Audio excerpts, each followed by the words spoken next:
John Ranson.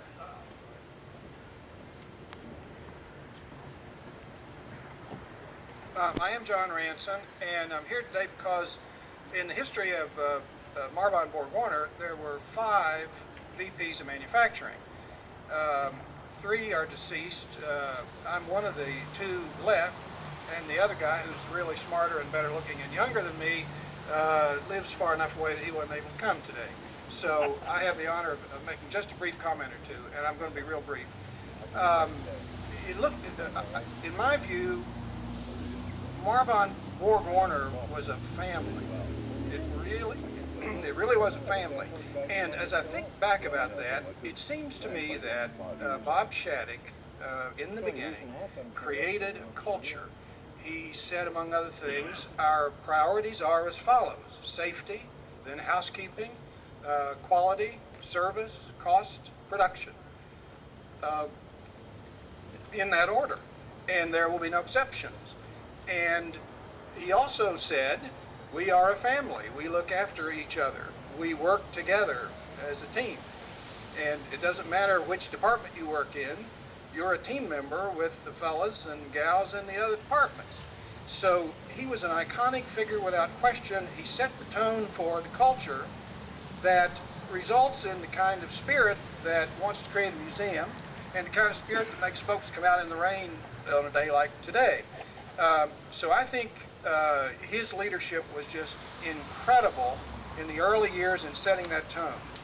There were several other iconic figures in the corporation. We've talked about Howard Irvin, we've talked about Bill Suter, we've talked about a number of them. But in the latter years, in my view, there's no doubt that Len Harvey emerged as the legacy leader who fostered that culture and saw to it that it continued, and the great success that we enjoyed in the later years is in no small way attributable to his leadership.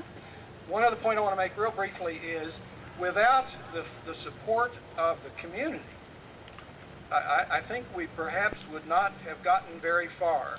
For some reason, or perhaps lots of reasons, beginning clear back in the 1940s when American Viscose came here and built the rayon plant, this community supported plastics, polymers, fibers, and the like from an industrial point of view right across the board.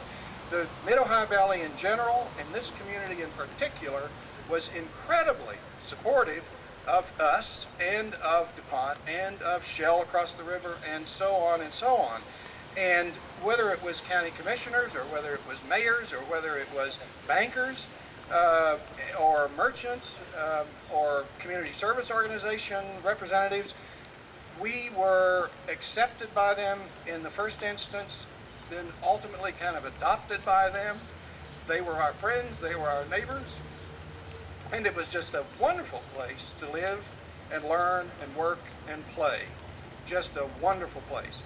And so we often kind of overlook that in my view, but this community in large sense fostered, supported, mentored us in an incredible way over the years. That's my story and I'm sticking to it.